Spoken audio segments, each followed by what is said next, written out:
Deus seja louvado. Título desta mensagem: o Evangelho no Antigo Testamento. Peço que abram suas Bíblias no Evangelho de Lucas, capítulo 24, verso 13. E faça atenção nesta mensagem e que vocês se voltem para ela.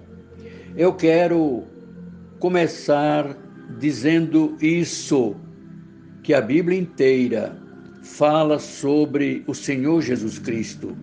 O Antigo Testamento diz que Ele está vindo. Os Evangelhos dizem que Ele está aqui. O livro de Atos o proclama. As epístolas explicam Ele. E o Apocalipse diz que Ele está voltando. Essa é a Bíblia em poucas palavras. Os primeiros versos da Bíblia diz: no princípio Deus criou o céu e a terra.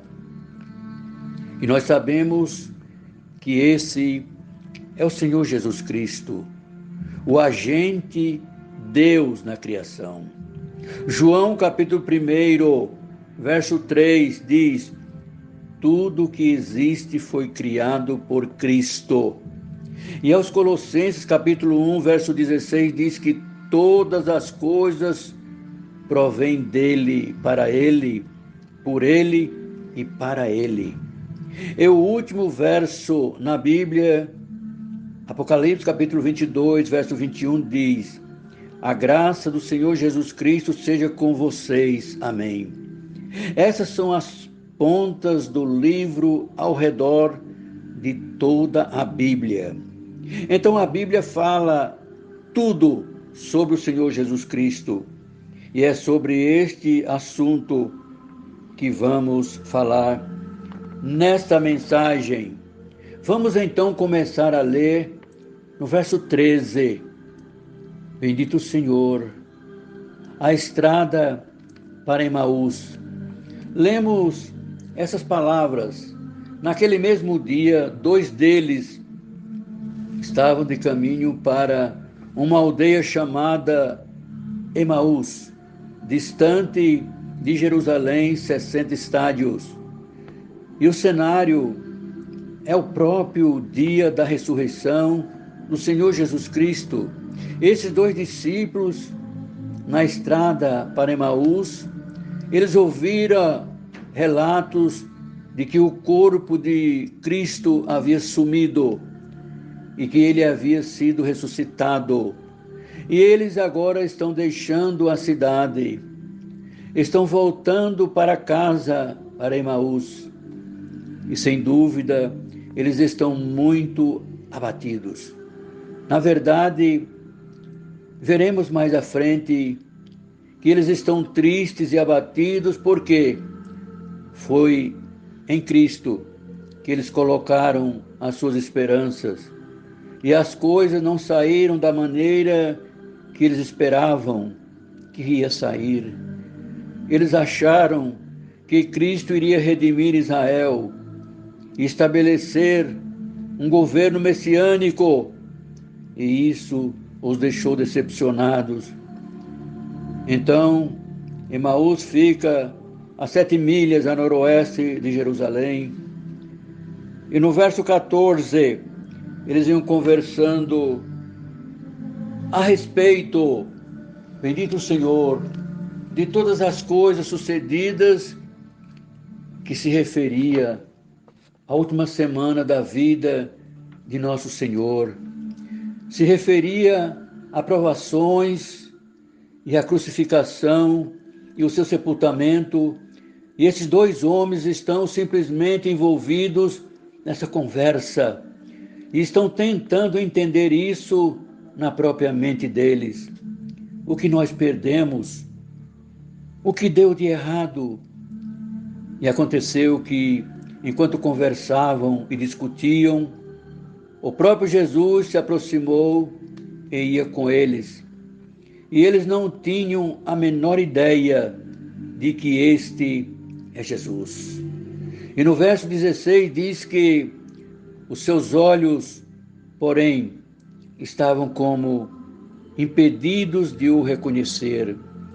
Jesus disse para eles: o que é isso que vos preocupa? E que palavras são essas que, caminhando, trocam entre vós? E por que estáis tristes? E eles pararam. Eles estavam num estado de choque. E um deles, chamado Cleopas, respondeu dizendo: és o único, porventura, que, tendo estado em Jerusalém, ignora as ocorrências destes últimos dias. Em outras palavras, aonde você estava? Todos sabem as coisas que aconteceram. E Jesus lhes perguntou: quais?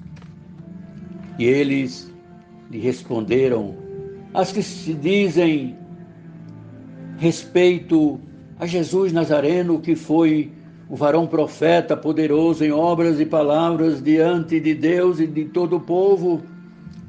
E como os principais dos sacerdotes o entregaram à condenação e morte, e o crucificaram. Esperávamos que fosse ele que iria redimir Israel. Em outras palavras, eles queriam que ele quebrasse o jugo da opressão romana e estabelecesse a teocracia de Israel. Na verdade, além de tudo isso, já é o terceiro dia desde que essas coisas aconteceram. É verdade também que algumas das mulheres das que convosco estavam nos surpreenderam tendo ido de madrugada ao túmulo e, não achando o corpo de Jesus, voltaram dizendo terem tido uma visão de anjos, os quais afirmaram que ele vive. De fato, alguns dos nossos foram ao sepulcro e verificaram a exatidão do que disseram as mulheres. Pedro e João foram lá, mas não ouviram. E agora Jesus, ele se intromete e diz: ó nécios e tardos de coração, para crer tudo que os profetas disseram, porventura não convinha, bendito o Senhor, que o Cristo padecesse e entrasse na sua glória, e começando por Moisés, discorrendo por todos os profetas. Veja bem, isso é Jesus ensinando a respeito de Jesus. Essa é a palavra viva, expondo a palavra escrita. Ou seja, é Jesus pregando, bendito o Senhor, a respeito de Jesus. Então eu quero que vocês observem três coisas ao examinarmos nesses versículos. Primeiro, eu quero que vocês vejam uma perfeita unidade das Escrituras. Jesus aqui estabelece uma base muito sólida. No verso 25, ele fala: porque vocês são tardos de coração para crer em tudo que os profetas disseram. Você entende que todos os profetas falaram uma só voz e que eles nunca se contradisseram, assim como os profetas falaram. E como está registrado nas Escrituras, existe uma perfeita unidade e uma perfeita harmonia em um profeta.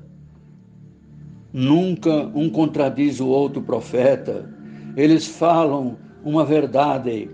E agora vemos no verso 27 ele dizendo: e começando por Moisés, que discorreram, bendito o Senhor, que escreveu Gênesis, Êxodo, Levítico, Números e Deuteronômio. Bendito o Senhor. Jesus está se referindo aqui o escrito da palavra de Deus. Jesus está afirmando a perfeita unidade da Escritura, de Moisés até Malaquias, tudo se encaixa. Vemos também a perfeita unidade no Antigo Testamento, conforme afirmado por nosso Senhor, que só existe uma origem no mundo. Existe apenas uma estrada do pecado e da morte na raça humana. Existe apenas um diagnóstico do problema do homem. Só existe um meio de salvação e é um padrão de moralidade. Existe um fim para a era. Existe um julgamento final. Há um estado final e eterno. Tudo é ensinado com uma precisão abrangente e perfeita nos livros do Antigo Testamento. E quando o Novo Testamento foi escrito, ele simplesmente foi uma extensão com perfeita continuidade do que estava sendo ensinado no Antigo Testamento. Então, essa é a primeira coisa que extraímos disso. No Antigo Testamento, lá está apenas uma forma de salvação, e é a mesma forma de salvação que nós encontramos no Novo Testamento, onde quer que alguém já tenha sido salvo no planeta Terra, é somente pela graça, somente pela fé e somente em Cristo. Eles aguardavam a vinda de Cristo, assim como nós olhamos para a vinda de Cristo, mas a qualquer hora, em qualquer lugar, alguém que já foi convertido e trazido para o reino de Deus é salvo somente pela graça, somente pela fé em Cristo. Então essa é a unidade perfeita das Escrituras. Mas em segundo lugar, quero que você observe a mensagem central das Escrituras. Eu quero que nós vejamos os versos 25 a 27 mais uma vez. Então lhes disse Jesus, ele afirma, ele mesmo, ele é o tema principal de toda a Escritura. Ele diz no verso 25, ó nécios, tardos de coração, para crer em tudo que os profetas disseram, e quem eles deveriam crer. E o próprio Jesus disse, porventura não convinha que o Cristo padecesse e entrasse na sua glória. As três palavras-chave no verso 26, convinha, padecesse e glória. E Jesus está explicando a eles que foi absolutamente necessário que Jesus sofresse primeiro, antes de entrar na sua glória. E no verso 27, começando por Moisés e discorrendo por todos os profetas, por eles é o que seu respeito falam todas as Escrituras. Jesus está colocando os seus braços em volta de toda a Escritura, de todo o Antigo Testamento, e expondo a eles o que a seu respeito constava em todas as Escrituras. Portanto, o tema abrangente de todo o Antigo Testamento é a pessoa e a obra de nosso Senhor Jesus Cristo. E essa não é a primeira vez que Jesus faz tal declaração. Em João capítulo 5, verso 39, Jesus disse, examinais as Escrituras, porque julgais ter nela a vida eterna. E são elas, referindo-se às Escrituras, são elas mesmas que testificam de mim. Em outras palavras, toda a mensagem da Bíblia é um dedo apontando para o Senhor Jesus Cristo. Isto está testificando de Cristo. E é por isso que Paulo podia dizer em 1 Coríntios 11, verso 23, nós pregamos a Cristo crucificado. E diz ainda em 1 Coríntios capítulo 2, verso 2: E determinei a não saber nada entre vós, exceto Jesus Cristo e este crucificado. E é por isso que ele podia dizer também em Colossenses capítulo 1, verso 28, nós proclamamos Ele, bendito Senhor. E nós temos as 3 epístolas de Paulo, que Paulo escreveu, e nós sabemos que todas as linhas da teologia de Paulo se cruzaram no cume, no ponto mais alto, na pessoa e na obra do Senhor Jesus Cristo. Até mesmo o Pai disse: este é o meu Filho amado, escutem a Ele. E até mesmo o Espírito Santo, quando entrou no mundo, Jesus disse: Ele testifica de mim. Então Jesus é colocado no auge da mensagem das Escrituras e é colocado acima de todas as linhas da teologia. E quando nós pregamos o pleno conselho de Deus, é Jesus Cristo que estamos apresentando para todas as pessoas. Jesus é a imagem do Deus invisível. Então, ao depararmos com o Antigo Testamento, não nos surpreendemos que Jesus faça uma declaração tão ampla como essa, dizendo, começando com Moisés e com todos os profetas, eles testificam dele em todas as Escrituras. E o que nós tiramos disso, a primeira coisa, que possamos entender que ele esteja em cada texto do Antigo Testamento. É isso que ele está ensinando. De Jerusalém para Emaús, o verso 13 nos diz que tinha 7 milhas. Uma pessoa normal levaria mais ou menos 119 minutos na caminhada total, o que é menos de 2 horas. Então, Jesus, ele só teve tempo para falar dos pontos altos, de dar mais explicações do Antigo Testamento. Na verdade, uma pessoa para ler o Antigo Testamento levaria 40 horas.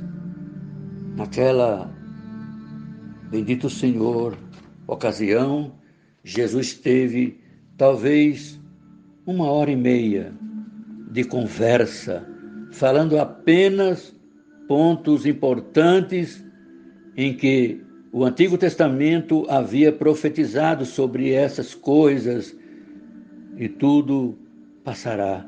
Mas a palavra do Senhor permanece para sempre, e tudo que foi registrado no Antigo Testamento, as profecias da vinda do Senhor Jesus Cristo, era necessário que fossem cumpridas com grande precisão. Jesus agora precisava corrigir o mal entendido deles antes que ele entrasse na sua glória. O Antigo Testamento afirma novamente, glória a Deus, que ele precisava sofrer, e o seu sofrimento é, inclusive, no seu pecado e substituto na morte, na cruz do Calvário. Bem, no Antigo Testamento, lá encontramos os sofrimentos do Senhor Jesus Cristo, e começa em Gênesis capítulo 3, verso 15, a primeira menção do Evangelho. O próprio Deus é o pregador, no jardim do Éden, e os ouvintes é o diabo e a serpente. E Deus proclama que o calcanhar, bendito o Senhor, o calcanhar da semente da mulher precisava ser ferido, mas ele esmagará a cabeça da serpente, mas ele será ferido, ele sofrerá, mas ele vai ser vai se recuperar do sofrimento, e nisso está o prenúncio da ressurreição de Jesus Cristo. Então, havia um animal no jardim que deveria ser morto e sangrado em ordem para vestir Adão e Eva. Isso também é um prenúncio do sofrimento do Senhor Jesus Cristo. Então, Gênesis 4, o sangue de Abel precisava ser derramado para que seja um sacrifício melhor e mais aceitável. O carneiro que foi pego no matagal precisava ser oferecido por Abraão. Gênesis, bendito o Senhor, 22.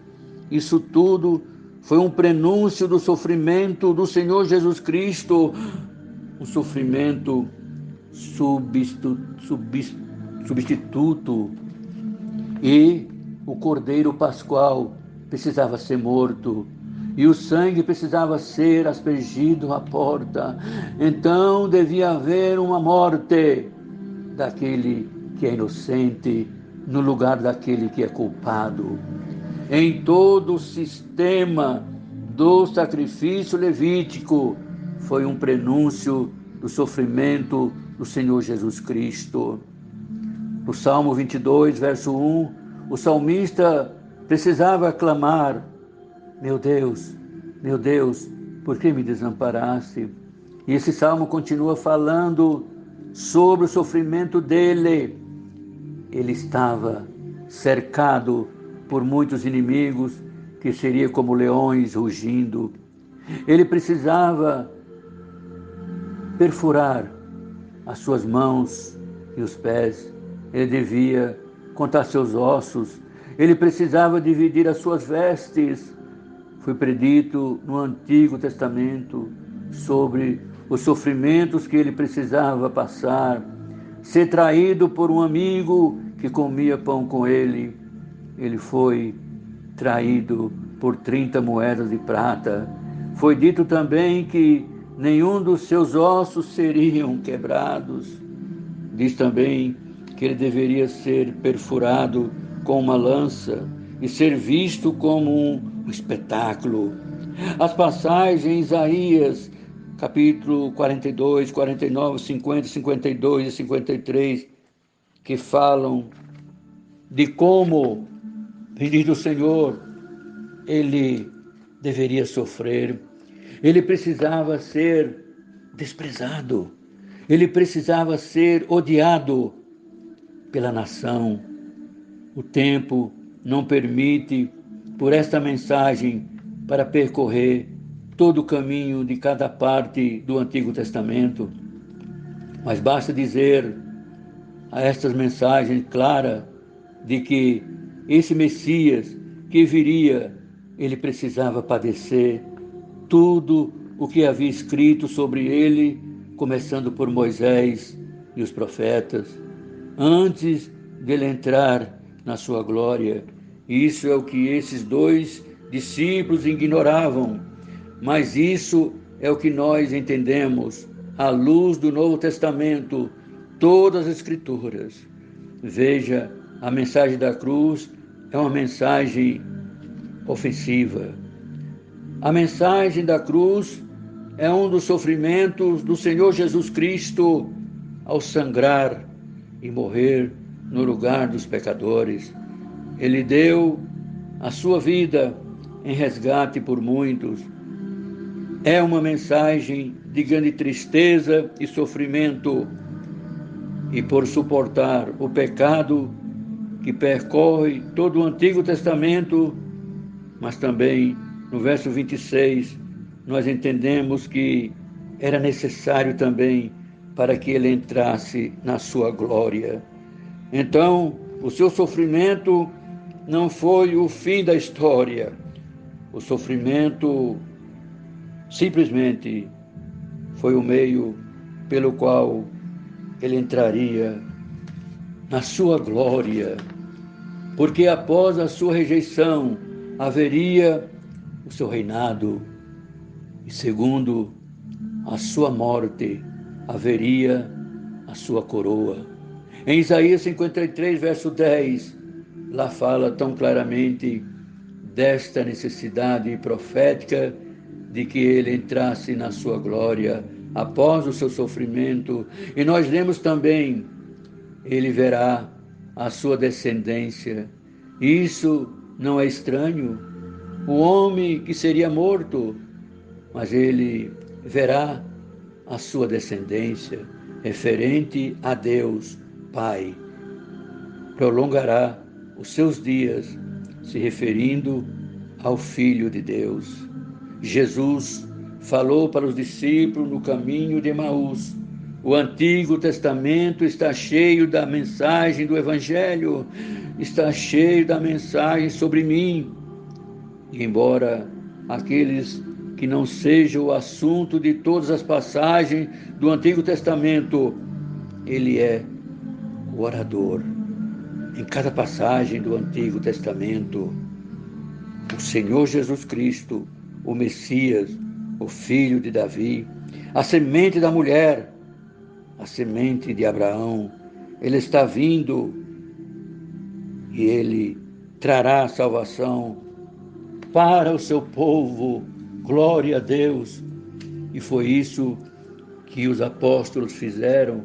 Saíram no livro de Atos, proclamando. Eles simplesmente pregaram o Antigo Testamento, porque não havia nenhum Novo Testamento naquela época. E quando pregaram Jesus Cristo, o que eles usavam? O Antigo Testamento para pregar a Cristo. E milhares de almas foram convertidas. Pedro, no dia de Pentecostes, o que ele fez? Ele citou Joel, capítulo 2, bendito o Senhor, verso 28 a 32. O último verso diz que todo aquele que invocar o nome do Senhor será salvo. Filipe pregou para o eunuco usando o Antigo Testamento. Se você ler o Antigo Testamento e não ver Cristo, você está lendo o Antigo Testamento em uma sala escura e com seus olhos fechados. Você quer ter zelo por Deus? Você quer ser iluminado por Deus? Se você quer ter um pulso espiritual e um batimento cardíaco espiritual, você quer ser capaz de dizer: o meu coração está ardendo por Deus e ardendo pelo Senhor Jesus Cristo. Então leia o Antigo Testamento e deixe Jesus mostrar a você Ele mesmo no Antigo Testamento. E leia o Novo Testamento e veja uma luz maior no Novo Testamento brilhar sobre o Velho Testamento.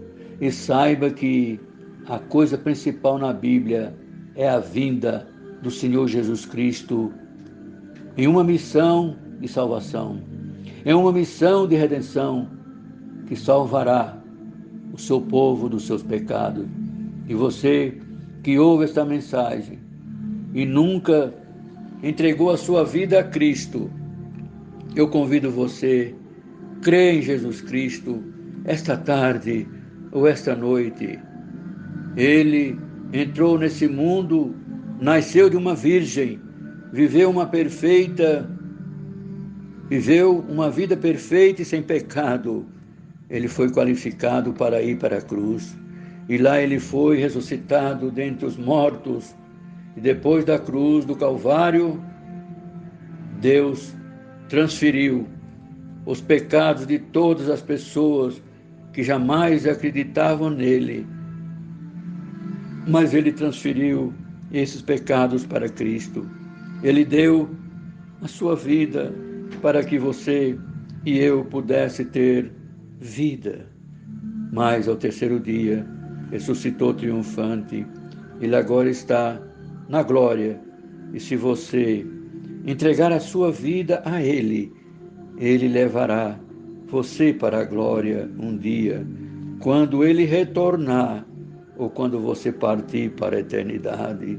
Receba Jesus Cristo, invoque o seu nome, pois todo aquele que invocar o nome do Senhor será salvo. E Deus, por Jesus Cristo, seja hoje e eternamente glorificado.